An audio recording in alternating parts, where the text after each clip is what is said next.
Assalamualaikum warahmatullahi wabarakatuh. Perkenalkan, nama saya Safin Syira dari semester 2C. Pada video kali ini saya akan mereview materi mata kuliah Hukum Pidana Pertemuan kedua yang diberikan oleh Ibu Profesor Dr. Hajah Heni Nuraini SHMH dan asisten dosen Bapak Dr. Muhammad Rendi Aridayandi SHMH. Sumber hukum pidana yang pertama adalah KUHP.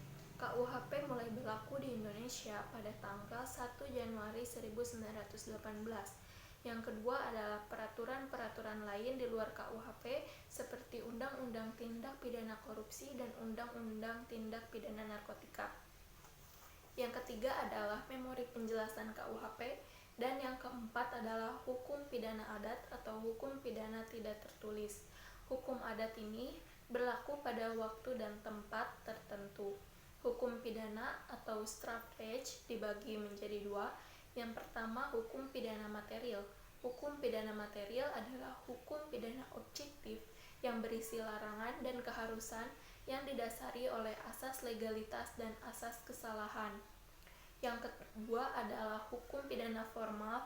Hukum pidana formal adalah hukum pidana subjektif yang berisi tata cara bagaimana memberikan sanksi kepada pelanggar hukum pidana material. Pembagian Kitab Undang-Undang Hukum Pidana ada dua bagian. Yang pertama, bagian yang bersifat umum, yang berlaku baik yang terdapat di dalam KUHP maupun di luar KUHP.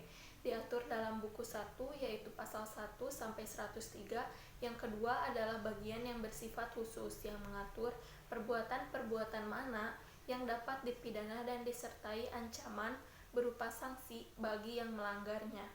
Diatur dalam buku 2 pasal 104 sampai pasal 488 tentang kejahatan dan buku 3 pasal 489 sampai 569 tentang pelanggaran.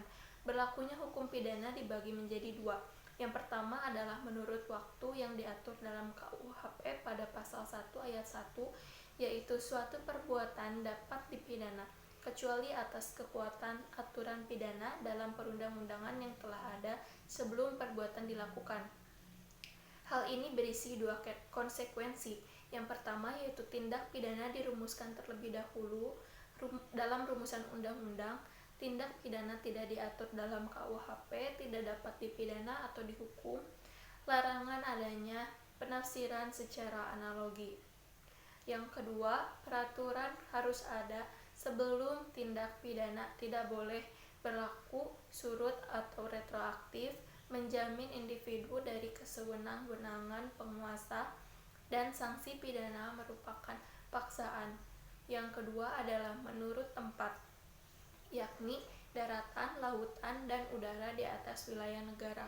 Berdasarkan hal tersebut berlaku beberapa asas, yaitu asas teritorial yang terdapat dalam pasal 2 KUHP, asas personal atau nasional aktif yang terdapat dalam pasal 5 KUHP, asas perlindungan atau nasional pasif terdapat dalam pasal 4 dan pasal 7 KUHP, asas universalitas, dan ekstradisi hukum yang bersifat internasional.